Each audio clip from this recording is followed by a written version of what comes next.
जो विद्युत फ्लक्स के बारे में हम लोग बात कर रहे थे कल, तो उसके बारे में हम लोगों ने सीखा, दो चीजें हम लोगों ने सीखा। पहली चीज ये सीखा कि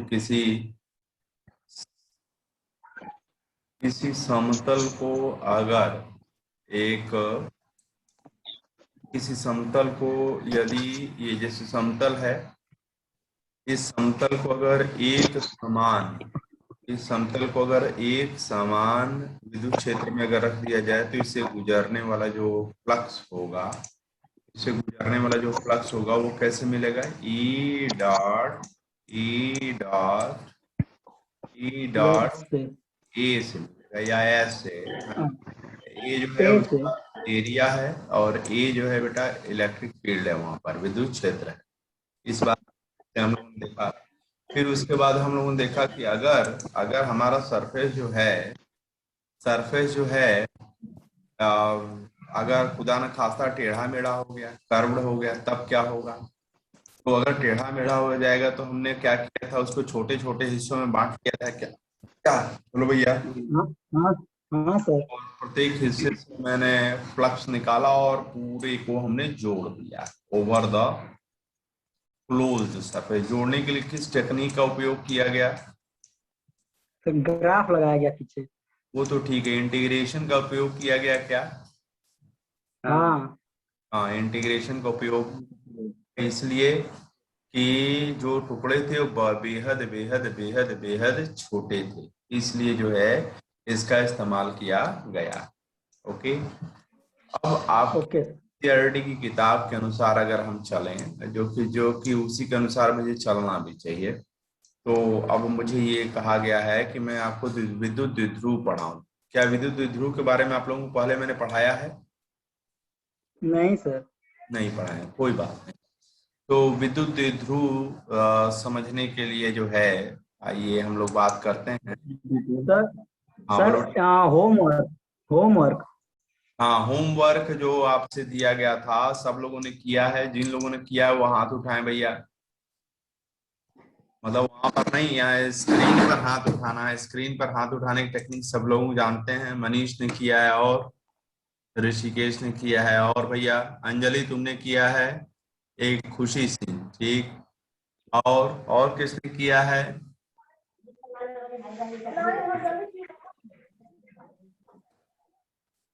हम्म।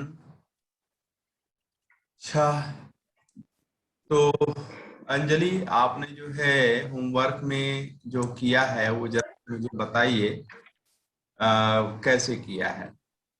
सर क्लास में मैं नहीं थी। तो लेकिन मैंने वीडियो रिकॉर्डिंग तो भेजी थी। सर उस टाइम नहीं देखा था मैंने। ये तो गलती होती है ना, वीडियो पूरा देखना चाहिए। कितनी मेहनत से बनता है, आपको आपको अंदाजा है? वो वीडियो कम से कम घंटे लगते हैं उस वीडियो को बनाने में, और आप लोग देखते नहीं हैं। कितना कष्ट होता होगा हमको, है? Sorry sir.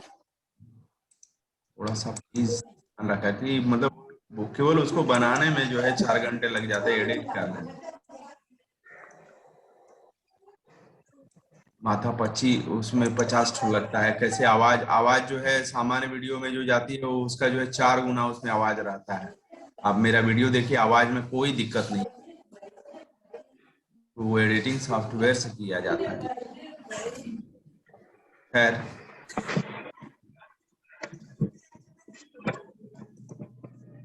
तो भैया यहाँ पर जो है हम लोग बात कर रहे हैं गॉसियन फ्लक्स के बारे में। गॉसियन फ्लक्स, क्योंकि अगर गॉस का प्रमेय का अगर प्रयोग अगर आप करना चाहते हैं तो आपको गॉसियन के प्रमेय के बारे में है उसमें हमें गॉसियन सरफेस नाम की कोई चीज चाहिए। ठीक है। तो अगर जी मान लीजिए कि यह एक आवेश, क्षण भर के लिए मान लीजिए यह आवेश है। मान लीजिए कि यह आवेश Q है। ठीक है। ओके बच्चा। Okay sir. ठीक है। अब हम जानते हैं कूलाम के नियमानुसार इससे आर दूरी पर अगर विद्युत क्षेत्र अगर हम लोग निकालें, अगर आर दूरी पर अगर विद्युत क्षेत्र निकालें, ठीक है, आर दूरी पर अगर विद्युत क्षेत्र अगर निकाला जाए, मतलब यह एक, मान लीजिए कि आर दूरी पर मंदिर को बैठा है, यह पॉइंट पी है, यह पॉइंट P है जो कि इस चार्ज से R दूरी पर है। ठीक है, हमें पता करना है इलेक्ट्रिक फील्ड कितना होगा। ठीक है, हाँ सॉरी, एक मिनट, गलती हो गई।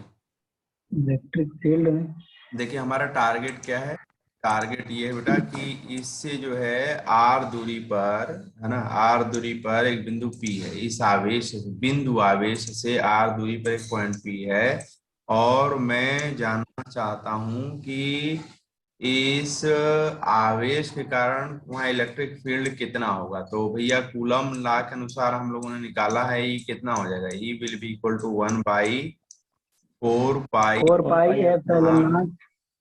You by Q/R²। Q/R²।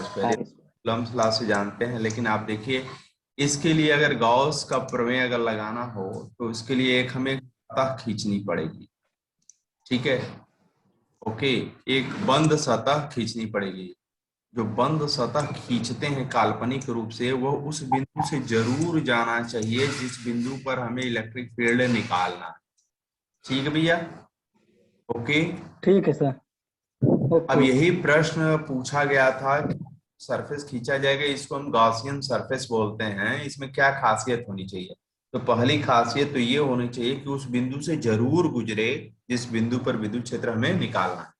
ठीक है, फिर ठीक है सर। दूसरी खासियत ये होनी चाहिए कि इसकी सिमेट्री जो होनी चाहिए स्रोत आवेश के सिमेट्री जैसी होनी चाहिए। इसकी सिमेट्री जो है स्रोत आवेश की सिमेट्री जैसी होनी चाहिए। अगर स्रोत आवेश गोला है तो ये गोला टाइप का होगा। ठीक है, अब मान लीजिए कि हमने एक अनंत लंबाई का तार लिया है जो कि चार्ज है, एक जो कि सेकंड। पॉजिटिवली चार्ज है। इसके कारण इस बिंदु पर हम अगर इलेक्ट्रिक फील्ड अगर निकालना चाहते हैं तो भैया जो स्रोत आवेश है वो लंबा सा है, तो आपको जो लेना पड़ेगा, वो सिलेंडर टाइप का लेना पड़ेगा। तार जो है वो सिलेंडर टाइप का है। ठीक है भैया, बोलो। ठीक है सर। तो जो गॉसियन सरफेस की जो सिमेट्री होगी वह स्रोत आवेश की सिमेट्री जैसी होनी चाहिए। यह दो बातों का बहुत विशेष ख्याल रखेंगे। मनीष ने ये लिखा है कि अगर जैसे यहाँ पर इलेक्ट्रिक फील्ड निकालना है तो यहाँ पर जो है इलेक्ट्रिक फील्ड जो है बेटा, वह जो है डायरेक्शन या तो सरफेस एस वेक्टर के समानांतर हो। इस सरफेस पर लेंगे तो सरफेस वेक्टर तो इधर हो गया और इलेक्ट्रिक फील्ड इधर हो गया, समानांतर हो या वो एक दूसरे के लंबवत हो। ठीक है, मतलब ऐसा गॉसियन सरफेस का चयन जिसके ऊपर किसी बिंदु पर इलेक्ट्रिक फील्ड और क्षेत्रफल सदिश के बीच का कोण जो है 90 अंश के बराबर हो, या तो वो दोनों समानांतर 90 डिग्री हो हो। या 90 अंश हो। तो भैया मैं आपको बताऊं कि अगर सममित सतह अगर खींचेंगे, जैसा चार्ज है वैसा ही सतह खींचेंगे तो यह गुण अपने आप आ जाएगा। ठीक है मनीष। ठीक है सर। हाँ, तो ये बोलना, यहाँ पर लिखना चाहिए था कि चार्ज की जैसी सिमेट्री है जो सममितता है ना, ओके, उसी के अनुसार जी सर। जो है, उसी के अनुसार जो है हमारा जो है पता होना चाहिए। ठीक है, अब हमारा जो ठीक है सर। है उस उद्देश्य को फिर से मैं बोल रहा हूँ। उद्देश्य हमारा क्या है भैया कि हमारे पास एक बिंदु आवेश, एक हमारे पास बिंदु आवेश है, ये मान लीजिए बिंदु आवेश है और ये पॉजिटिव है, मैं बीच में पॉजिटिव बना नहीं रहा, और इसके कारण बच्चा हम जो एक बिंदु है जो कि इससे कितनी दूरी पर है, P दूरी, R दूरी पर है। हाँ आर दूरी पर है पॉइंट P। हमारी इच्छा क्या है, यहाँ पर इलेक्ट्रिक फील्ड निकालना है because of this point positive charge. तो अगर गाउस का प्रमेय के हिसाब से अगर बात करें तो हम क्या करेंगे, सतह खींचेंगे। ये गोलाकार क्यों खींचा गया है, गोलाकार इसलिए खींचा क्योंकि कि इसकी सममितता जो है बेटा वो किसकी सममितता जैसी है, स्रोत आवेश की जैसी है। हाँ, हाँ सर। हाँ, अभी अभी मैंने बात किया कि ऐसा होना चाहिए। ठीक है, तो वैसा है। एक मिनट, थोड़ा सा गड़बड़ बन जा रहा है। ओके, ये देखिए इस तरीके से बन गया। ठीक है बेटा, ठीक है सर। अब यहाँ पर जो इलेक्ट्रिक फील्ड होगा वो इस दिशा में होगा, और ये जो सतह आपने खींचा है, ये जो सतह आपने खींचा है यह बताइए आप मुझे कि गोलाकार है, गोलाकार है, बोलिए। हाँ सर, तो P गोलाकार है। बिंदु, हाँ, यह जो अगर Q बिंदु हो, यह अगर यहाँ पर R बिंदु अगर हो, R बिंदु हो, तो P बिंदु, Q बिंदु और R बिंदु, तीनों बिंदु जो है क्या, यह आवेश Q से बराबर दूरी पर है भैया? हाँ सर। बिल्कुल सही। मैं आपको बताऊं कि अगर यहाँ टेस्ट चार्ज रखेंगे तो टेस्ट चार्ज ऐसे भागेगा, यहाँ पर रखेंगे तो टेस्ट चार्ज इधर भागेगा। तो दोनों जगहों पर जो टेस्ट चार्ज जिधर भागेगा वो इलेक्ट्रिक फील्ड होगा। तो इलेक्ट्रिक पी पॉइंट और क्यू पॉइंट और आर पॉइंट पर रेडियली आउटवर्ड है। रेडियली आउटवर्ड त्रिज्या से आपको आगे बढ़ा देने पर उसकी मिल जाएगी। बोलो भैया। Yes sir. अच्छा एक बात बताइए, पी बिंदु पर मान लीजिए 10 इकाई के बराबर इलेक्ट्रिक फील्ड है, तो क्यू पर कितने इकाई होगा और आर पर कितने इकाई होगा? तो उतना पर भी बराबर ही होगा, 10-10। बराबर ही होगा, क्योंकि दूरी पर निर्भर करता है, स्रोत आवेश पर निर्भर करता है। तो पी क्यू और आर इन तीनों बिंदुओं के लिए दूरी बराबर है और स्रोत आवेश जो है एक ही जैसा है, क्यू के बराबर है। ठीक है, तो भाई बराबर ठीक है। बराबर, ये तो तय हो गया कि बराबर बराबर होगा पी क्यू और आर पर। और कल हमने आपको बताया था कि वक्र पृष्ठ किसी वक्र पृष्ठ से जो है, किसी वक्र पृष्ठ से कैसे हम निकालें क्या, विद्युत फ्लक्स। ठीक है, किसी वक्र पृष्ठ से हम विद्युत फ्लक्स कैसे निकालें, तो उसके लिए क्या उपाय लगाना पड़ेगा बताइए मनीष। किसी वक्र पृष्ठ से विद्युत फ्लक्स कैसे क्या दे रहा है? ओके, तो भैया वो किसी वक्र पृष्ठ से जो है, किसी वक्र पृष्ठ से विद्युत क्षेत्र कैसे निकाला जाता है, उस वक्र पृष्ठ फ्लक्स कैसे निकाला जाता है, विद्युत फ्लक्स कैसे निकाला जाता है। हमने कल बताया था कि इस पूरे वक्र पृष्ठ को क्या करेंगे, छोटे छोटे टुकड़ों में बांट देंगे। बोलो छोटे भैया। छोटे। Yes sir. तो यस एक सर। छोटा टुकड़ा यह मान लीजिए है हमारे सामने, जो ये बनाया है मैंने, ये छोटा सा टुकड़ा जो है गोले के ऊपर ही ऐसे बनाया है, और यह हम बोल दे रहे हैं कि यह डी ए वेक्टर है। क्या भैया? डी ए वेक्टर है। तो क्या डी ए वेक्टर यहाँ पर इलेक्ट्रिक फील्ड की दिशा के इलेक्ट्रिक फील्ड नहीं होगी भैया? बोलिए। सर सुनाई नहीं दे रहा है, आवाज फंस फंस कर आ रही है। डी ए यहाँ पर जो है आपने इस पूरे सतह को जो है विभाजित किया है छोटे छोटे टुकड़ों में, सुनाई दिया? Yes sir. जो छोटे छोटे टुकड़ों में विभाजित किया हमने, एक विभाजित ये जो टुकड़ा है वो ये ले लिया है ना, छोटा सा गोलाकार ले लिया। तो भैया ये जो टुकड़ा है उसकी दिशा किधर होगी? ये इसको डी ए वेक्टर बोलेंगे और यहाँ पर इलेक्ट्रिक फील्ड की दिशा में ही होगी, अभी लंबवत ही होगी। ठीक है। Yes sir. अच्छा, तो जब अभिलंबवत होगी तो यहाँ पर जो फ्लक्स होगा, इस छोटे से गुजरने वाला जो फ्लक्स होगा डी फाई, वह क्या हो जाएगा? डी फाई आप जानते हैं, वह ई डॉट डी ए हो जाएगा। बोलो भैया। जी सर। ठीक। और ई और डी ए क्या एक दूसरे के समानांतर है यहाँ पर? हाँ। तो समानांतर है, तो E dot D A equal E into d A into cos zero, zero की वैल्यू ए 1 के बराबर होता है। तो यह बचा ई इंटू डी ए के बराबर हो जाएगा। Yes sir.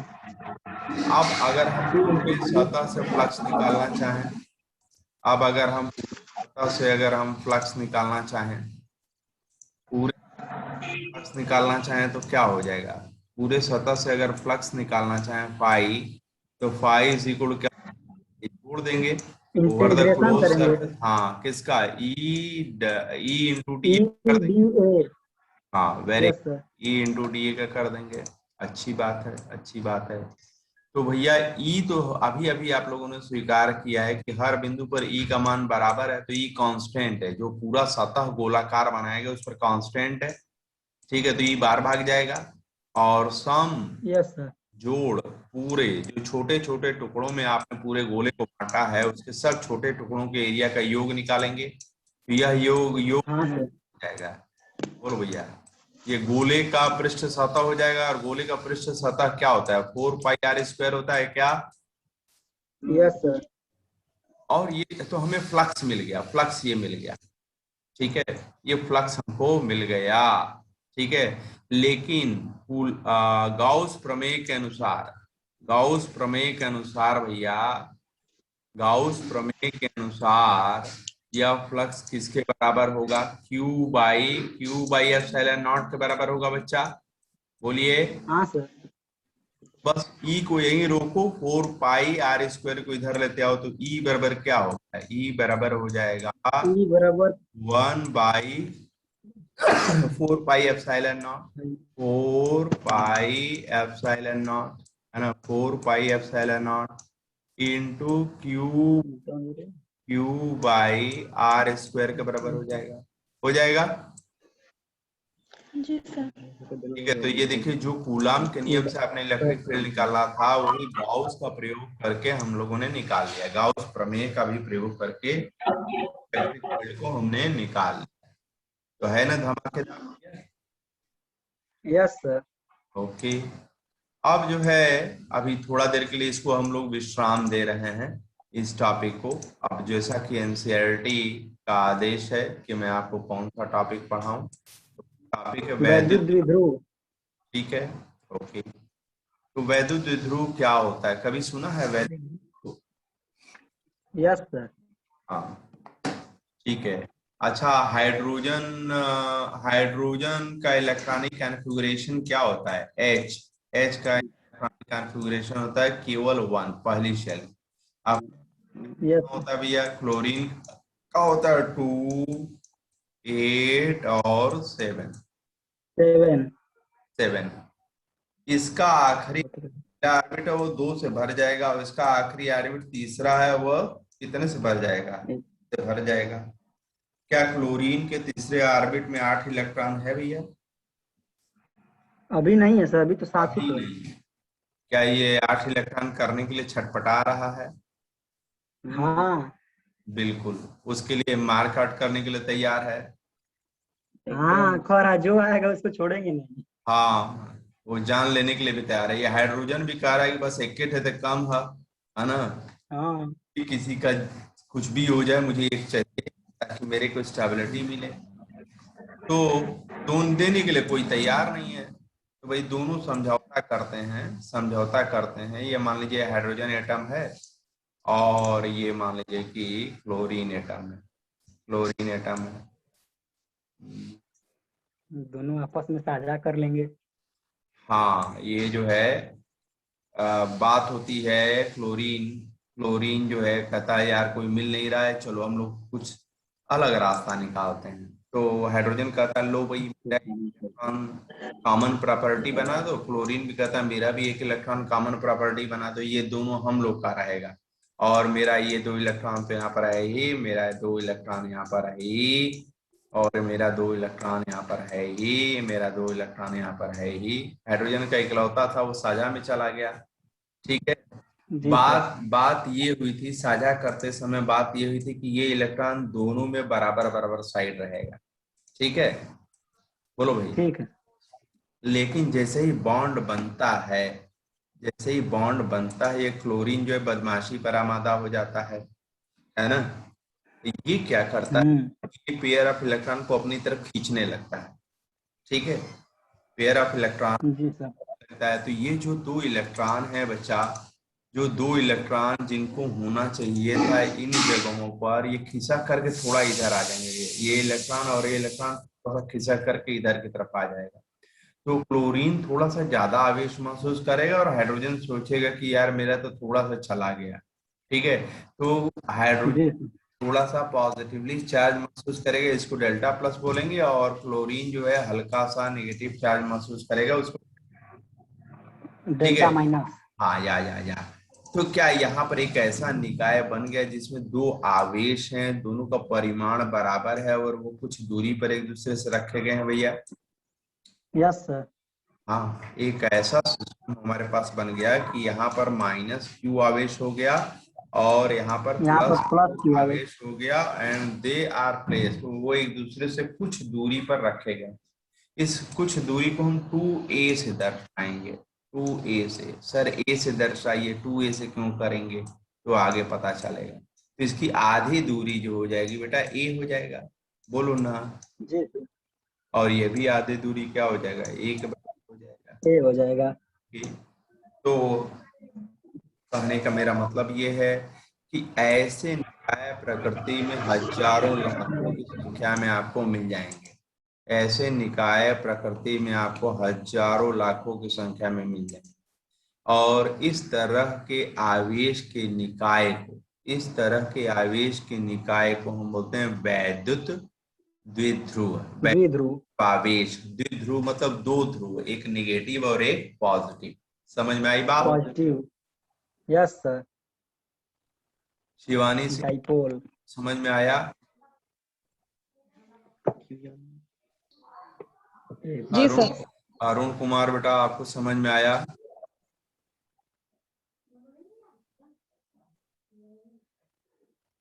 आजाद, अंजलि सिंह, खुशी नहीं है क्या? खुशी सिंह और खुशी पाल, आप लोगों को समझ में आया? जी सर। ठीक है बेटा। तो विद्युत द्विध्रुव मतलब हम लोग समझ गए, ठीक है, अच्छी बात है। तो जब हम आपको बिंदु आवेश पढ़ाए, जब बिंदु आवेश पढ़ाए तो मैंने उसके कारण विद्युत क्षेत्र निकालना भी बताया था। ठीक है, कि अगर एक बिंदु आवेश है तो उसे r दूरी पर जो है कूलॉम का नियम लगा करके इलेक्ट्रिक फील्ड हम निकाल सकते हैं। इक्वल टू जो है E इज इक्वल टू हो जाएगा 1/4 pi epsilon not, 1/4 pi epsilon not into Q upon R square. Q upon R square के बराबर हो जाएगा। ठीक है ना। अब हमारे पास जो एक आवेश से आगे बढ़ रहे हैं तो दूसरा आवेश का जो निकाय मिल रहा है वो वैद्युत द्विध्रुव है। ठीक है भैया, प्रकृति में एक आवेश के बाद जो मिलता है वो वैद्युत द्विध्रुव मिलता है। तो भाई जो प्रकृति में मिलेगा हम उसी का अध्ययन करेंगे। ठीक है, तो उसका अध्ययन जो है करने के लिए अब हमारे पास जो है वैद्युत द्विध्रुव, हम एक मिनट वैद्युत द्विध्रुव के बारे में अब हम बात करेंगे। तो जो वैद्युत द्विध्रुव है, ठीक है, जो वैद्युत द्विध्रुव है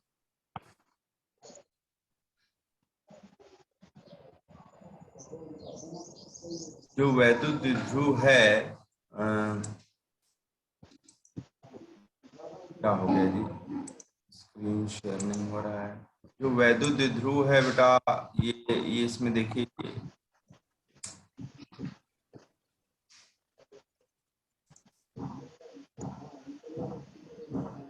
तो स्क्रीन शेयर नहीं हो पा रहा है।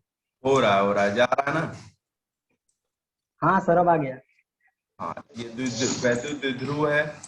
इसमें दो आवेश जो है, दो आवेश, एक आवेश जो है -Q और दूसरा आवेश क्या है, +Q, एक दूसरे से कुछ दूरी पर रखे गए हैं। बोलो भैया। यस सर, 2a दूरी। अगर ये पड़ोस में कोई पॉइंट ले लिया जाए, पड़ोस में कोई पॉइंट ले लिया जाए, इस पॉइंट पर इस विद्युत द्विध्रुव के कारण कितना विद्युत क्षेत्र उत्पन्न होगा, प्रश्न ये है। प्रश्न ये है कि इस विद्युत द्विध्रुव के कारण इस पॉइंट पर कितना विद्युत क्षेत्र उत्पन्न होगा। जब हम निकालने जाते हैं तो हमें जरूरत पड़ती है एक और भौतिक राशि की, और उस भौतिक राशि को हम बोलते हैं पी वेक्टर, वैद्युत द्विध्रुव आघूर्ण। ठीक है जी सर।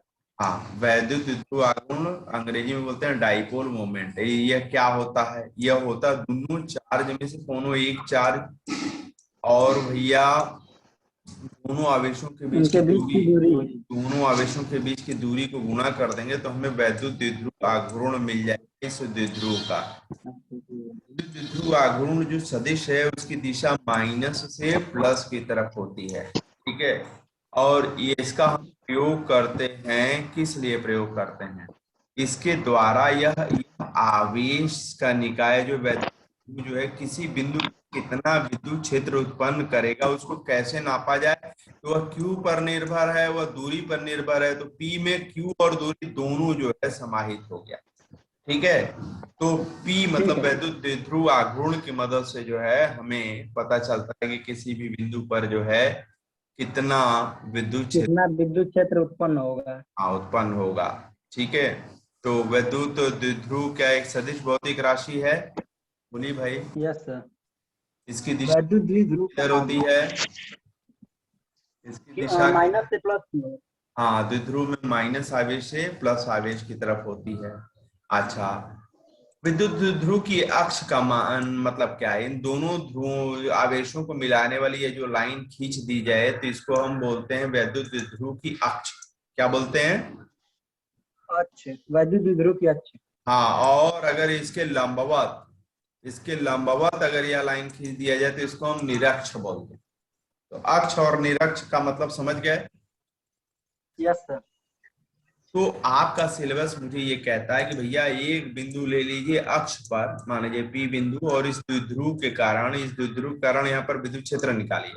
और दूसरा जो है कहता है कि भैया एक बिंदु ले लीजिए कहाँ पर, निरक्ष पर ले लीजिए, उसके कारण यहाँ पर इसके कारण भैया विद्युत क्षेत्र निकालिए। ठीक है। ठीक है सर। हाँ, तो अक्ष का मतलब आप समझ गए, निरक्ष का मतलब समझ गए, और टारगेट हमारा भी समझ गए कि अब हमारा टारगेट क्या है। ओके बच्चों, बोलो भाई। Hello Manish, Manish, hello, hello, कोई सुन रहा है भैया? किसी के पास आवाज जा रहा है बच्चों? सुनाई दे रहा है? बोलो बेटा। यस सर, दिखाई दे रहा है। ओके। तो अब हमारा जो टारगेट ये है कि यहाँ पर हमारे पास जो है एक वैद्युत ध्रुव है, वैद्युत ध्रुव है, और बेटा ये माइनस Q है और यह प्लस Q है। हमारे पास इसकी अक्ष है ये, और अक्ष के ऊपर एक बिंदु है P, एक बिंदु है P जो कि इसके केंद्र O से, जो कि इसके केंद्र O से आर दूरी पर। R दूरी पर है। यह जो दूरी है वो R के बराबर है। यह दूरी जो है R के, यस सर। और यह जो दूरी है बेटा क्या है? स्मॉल a के बराबर है क्या? बोलिए। Yes sir. यह भी दूरी जो है स्मॉल a के बराबर है। ठीक। तो यस सर। बिंदु P पर हम कुल विद्युत क्षेत्र निकालना चाहें तो कैसे निकलेगा? इस द्विध्रुव के कारण हम जो है निकालना चाह रहे हैं। तो बताइए अंजलि, कैसे निकालें इस द्विध्रुव के कारण इस बिंदु पर विद्युत क्षेत्र कैसे निकालें? अंजलि,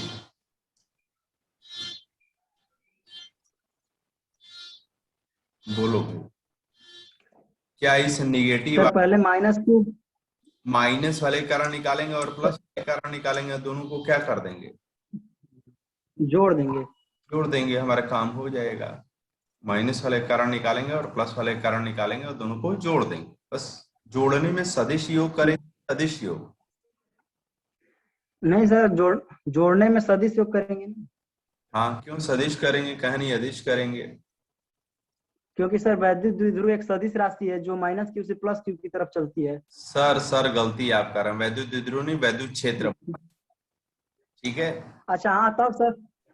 हाँ, तो हाँ। देखो बेटा, पॉजिटिव वाले के कारण यहाँ पर विद्युत क्षेत्र इधर होगा, और नेगेटिव वाले के कारण जो है भैया विद्युत क्षेत्र इधर होगा। ठीक है। जी सर। ओके। तो इसको ई पॉजिटिव नाम दे देते हैं, ई पॉजिटिव नाम दे देते हैं, और इसको हम ई निगेटिव नाम दे देते हैं।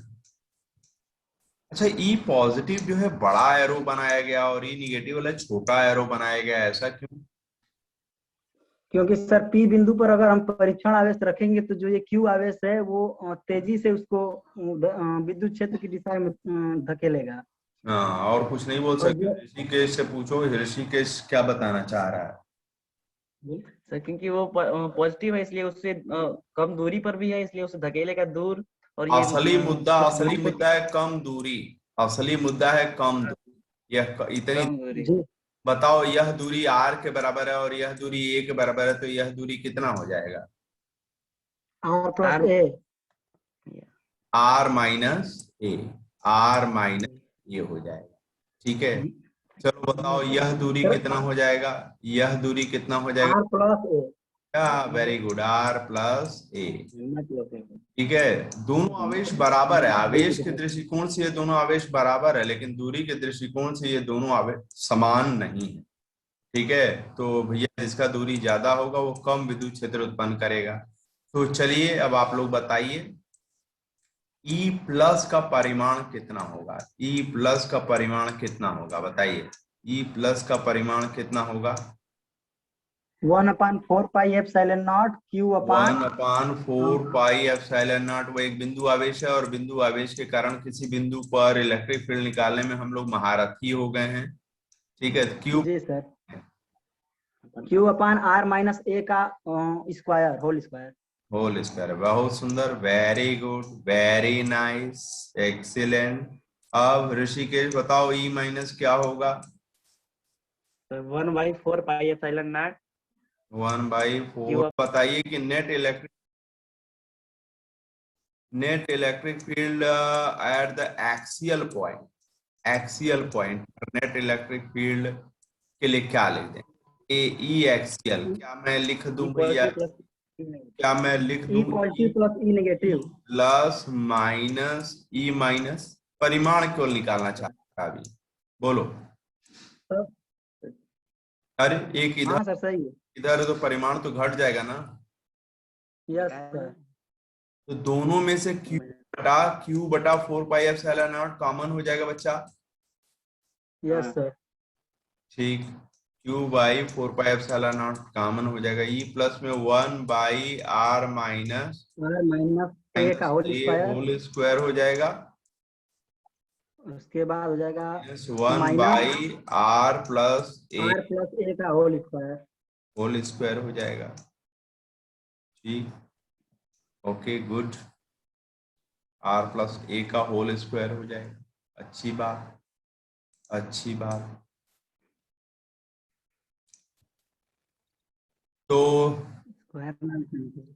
तो भैया, तो अब अगर इसको करिए तो हल करिए तो E axial is equal how much आ जाएगा? एक्सियल पॉइंट पर ई कितना हो जाएगा? Q by Q upon 4 pi epsilon epsilon naught, naught. है ना? Epsilon not into what? पर आर प्लस ए इसका होल। एलसीएम ले लेंगे। हाँ, तो एलसीएम ले लेंगे तो उत्तर क्या हो जाएगा? R minus A into R plus A का whole square. R square A square whole square हो जाएगा। Yes sir. A plus B into A minus B से ये दोनों मल्टीप्लाई करेंगे तो आर स्क्वायर हाँ सर हो जाएगा। हो जाएगा। और यहाँ पर R plus R A whole square हो R जाएगा। प्लस A का होल स्क्वायर। हाँ, और माइनस उसके बाद minus R R minus A का whole square. R minus A का होल स्क्वायर हो जाएगा। तो अगर आप हल करेंगे तो this will come out to be Q by 4 pi epsilon not, Q by 4 pi epsilon not into 4 A into R divided by R square minus A square.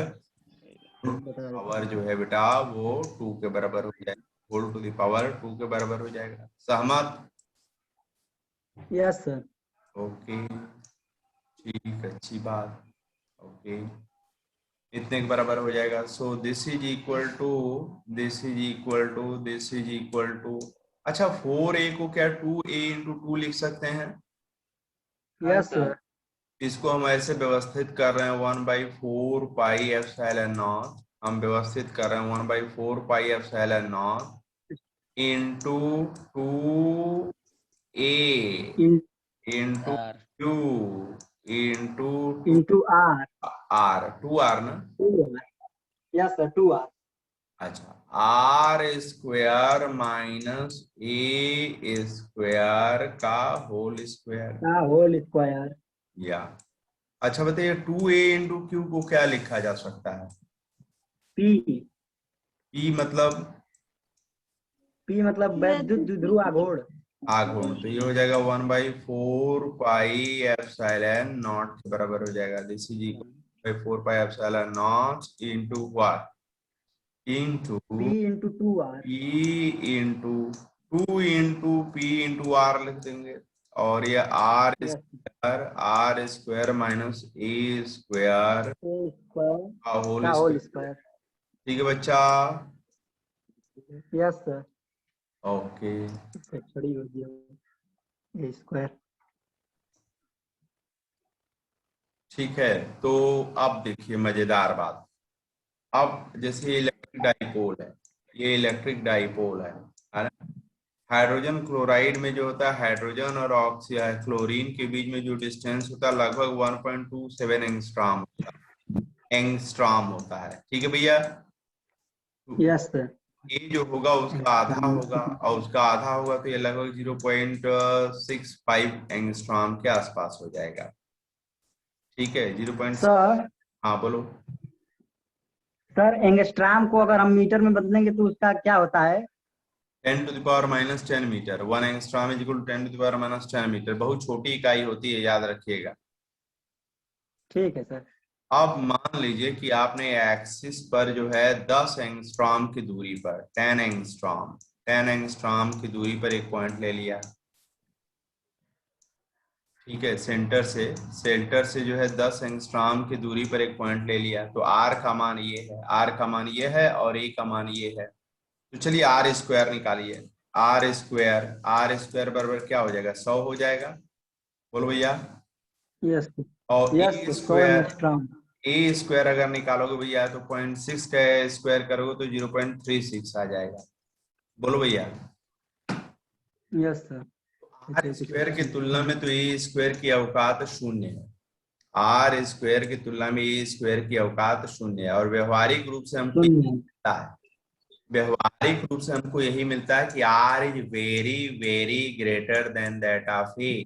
जब आर ही बहुत बड़ा है ए से, भाई आर स्क्वायर तो महा बड़ा होगा किससे? ए से। ठीक है, अच्छा। Yes sir. तो महा बड़ा होगा, तो फिजिक्स में महा बड़ा का मतलब ये है कि भैया आर स्क्वायर जो है महा बड़ा है, तो ए को 0 मान लें। तो ई ए एक्सियल पॉइंट पर this is going to be equal to 1/4 pi 4 pi epsilon naught, epsilon है ना, epsilon naught in naught p upon. P. और ए 0 हो गया बच्चा। जी ठीक सर। है, ए 0 हो गया तो आर स्क्वायर का स्क्वायर क्या हो जाएगा? r⁴ होगा क्या? आर और 4। तो अब यस इसको अगर हल कर दिया जाए तो ई ए कितना हो जाएगा? E A is equal to जो हो जाएगा 1/4 1/4 pi epsilon not into by r. p/r³ हो जाएगा क्या? Yes sir. तो अगर वेक्टर फॉर्मेट में किया जाए तो वेक्टर फॉर्मेट में करेंगे तो यह पी कैप के डायरेक्शन में आ जाएगा। पी कैप मतलब निगेटिव से पॉजिटिव की दिशा में होगा। आप देखिए ई प्लस वाला इधर था और ई माइनस वाला इधर था, तो ओवरऑल इधर की तरफ आएगा, और यह डायरेक्शन जो है P vector I mean P के दिशा में हो जाएगा। मतलब जिधर ध्रुव आघूर्ण होगा उसी दिशा में हो जाएगा। तो यह सूत्र हमको मिला। इस सूत्र की खासियत कहता है कि एक्सियल पॉइंट पर, यह सूत्र कहता है हमसे कि अगर एक्सियल पॉइंट पर अगर विद्युत क्षेत्र के देखें तो वह दूरी के लिए ई एक्सियल समानुपाती है किसके? व्युत्क्रमानुपाती है r³ के। इसका मतलब क्या है? इसका भौतिक महत्व क्या है? इसका मतलब यह है कि दूरी अगर डबल करोगे तो विद्युत क्षेत्र जो हो जाएगा वो 8 गुना कम हो जाएगा, और दूरी अगर ट्रिपल करोगे तो विद्युत क्षेत्र डाइपोल के कारण, विद्युत द्विध्रुव के कारण 27 गुना कम हो जाएगा। यानी रुकना। ध्रुव से अगर दूरी पर अगर जा रहे हैं तो विद्युत क्षेत्र बहुत बुरी तरह से गिरता चला जा रहा है। ठीक है, तो कोई अगर द्विध्रुव यहाँ पर है माइनस और ये प्लस, ये माइनस और प्लस, फार्मूला बता रहा है कि ये बहुत ज्यादा दूरी पर अपना प्रभाव नहीं रखेगा, कुछ ही दूरी तक रखेगा। क्योंकि देखिए दूरी बढ़ने पर विद्युत क्षेत्र जो है भयंकर रूप से क्या हो रहा है, कम होता चला जा रहा है, घटने लग जा रहा है। घटने लग रहा है। क्लियर हुई बात? Yes sir. हाँ, तो ये आज की पढ़ाई की उपलब्धि हम लोगों की रही कि हम लोगों ने गॉसियन सरफेस के बारे में समझ लिया कि वो कैसा होना चाहिए। फिर एक बिंदु आवेश के कारण किसी दूसरी बिंदु पर r दूरी पर उपस्थित एक पॉइंट पर विद्युत क्षेत्र की तीव्रता के लिए सूत्र जो है कूलॉम के नियम को न इस्तेमाल करके बल्कि गाउस के नियम का इस्तेमाल करके हम लोगों ने उस पॉइंट पर विद्युत क्षेत्र की तीव्रता निकाला। ठीक है। और फिर उसके बाद हम लोग ठीक है सर। ध्रुव का अर्थ समझा। प्रकृति में विद्युत ध्रुव जो है अणुओं के रूप में उपस्थित है ना। ऐसे मालिक्यूल को पोलर मालिक्यूल बोलते हैं, द्विध्रुव मालिक्यूल बोलते हैं, जिसमें प्लस और माइनस अगल बगल होते हैं। जब हम पढ़ रहे थे तो मेरे दिमाग में ये शक जनरेट हुआ कि अरे भाई माइनस चार्ज और प्लस चार्ज अगर अगल बगल रखे जाएंगे तो एक दूसरे को खींच लेंगे और चिपक जाएंगे। बोलिए भैया, यस सर। भी यह बात होना चाहिए। बोलिए। Yes sir. लेकिन हमारे जो टीचर्स थे उन्होंने ये नहीं बताया मुझे कि भैया प्रकृति में ऐसी व्यवस्था है। क्या व्यवस्था है? HCl मॉलिक्यूल में देखो, HCl मॉलिक्यूल में हाइड्रोजन का इलेक्ट्रॉन खींच लिया जा रहा है और क्लोरीन ज्यादा मात्रा में ले रहा है, तो क्लोरीन पर ज्यादा इलेक्ट्रॉन महसूस हो रहा है तो वो डेल्टा माइनस हो जा रहा है, और हाइड्रोजन का थोड़ा सा छीन लिया जा रहा है तो वो डेल्टा प्लस जैसा व्यवहार कर रहा है कि नहीं, बताइए भैया। Yes sir. तो प्रकृति में जो ध्रुव है वो खींच नहीं लेंगे, ऐसी व्यवस्था बनी है कि वो खींचे ही नहीं सकते, वो अगल बगल एक दूसरे से कुछ दूरी पर रहेंगे। और उसके कारण क्या होगा कि वो अपने पूरे वातावरण में थोड़ा सा विद्युत क्षेत्र उत्पन्न करेंगे, और यह विद्युत क्षेत्र दूरी बढ़ने पर बहुत तेजी से गिरेगी, तो उनके अगल बगल ही वह विद्युत क्षेत्र कार्य करेगा। क्लियर हो गया बच्चों? बोलो भैया। Yes sir. तो यह जो है हम लोगों ने देखा कि द्विध्रुव कारण अक्षीय स्थिति पर कोई बिंदु अगर द्विध्रुव से r दूरी पर है तो वहां पर वो कितना विद्युत क्षेत्र उत्पन्न करेगा, उसका सूत्र जो हम लोग निगमन कर लिया। और ये जो निगमन, हाँ मनीष क्या बात? सर जो ये वैद्युत द्विध्रुव है, हाँ वो सर हम लोगों के डेली लाइफ में जो जैसे हम घर में रहते हैं तो वहां पर ऐसी कोई चीजें जिसमें वैद्युत द्विध्रुव का मतलब जिक्र होता हो? हाँ, पंखा में वैद्युत ध्रुव होता है। पंखा में कैपेसिटर लगाते हैं, कैपेसिटर में जो है, कैपेसिटर में जो है दो प्लेट होती है पॉजिटिव और निगेटिव, उसके बीच में कोई इंसुलेटिंग मटेरियल भरा जाता है, तो वह ध्रुवण के कारण ही, वैद्युत ध्रुव बनने के कारण ही अच्छे ढंग से कार्य करता है, तो वहां पर उपयोग करते हैं। अभी आएंगे बेटा, घबराइए नहीं, पर आएंगे। ठीक है। Okay sir. वैद्युत ध्रुवीय प्रकृति होने के कारण ही जो है HCl और सोडियम क्लोराइड वगैरह जो है पानी में घुल जाते हैं। ये सीधा सीधा उसका प्रयोग है। मिट्टी के तेल या नारियल के तेल को पानी में घोलो, घुल जाता है ना, एकदम चकाचक घुल जाता है ना। नहीं सर, वो ऊपर आ जाता है। ऊपर आ जाता है। मिट्टी के तेल क्यों नहीं घुलता है पानी में, जबकि हाइड्रोजन क्लोराइड जो है घुल जाता है? उसका घनत्व तो कम होता है। घनत्व कुछ नहीं। कार्बन।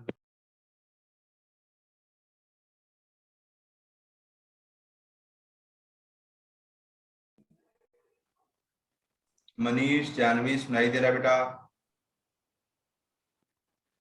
Yes sir. तो ये बेटा नियम ये चलता है, लाइक डिजॉल्व्स लाइक।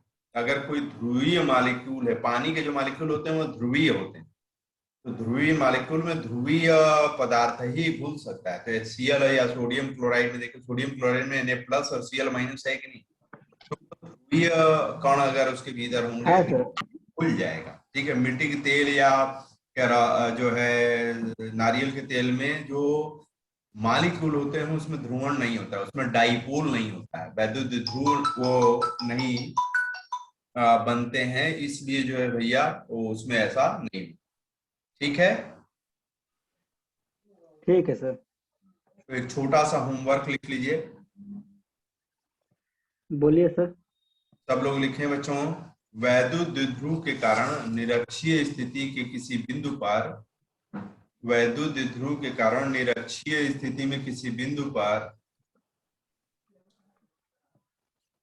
निरक्षीय स्थिति में किसी बिंदु पर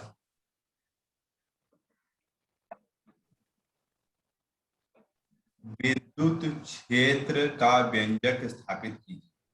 विद्युत क्षेत्र का व्यंजक स्थापित कीजिए। देखिए अक्षीय स्थिति का मैंने बता दिया, अब आपको निरक्षीय स्थिति वाला करना है। हम अगले टर्न पे, कल वाले टर्न पर करवाएंगे, बट आप लोग भी करने की कोशिश करिए तो अच्छा रहेगा। दिया गया है, एनसीईआरटी में दिया गया है, साइड बुक में भी दिया गया है। ठीक है, ठीक है सर। तो बच्चों आज इस क्लास को यहीं पर ओवर दे रहे हैं। ठीक है, okay sir, thank you. Thank you.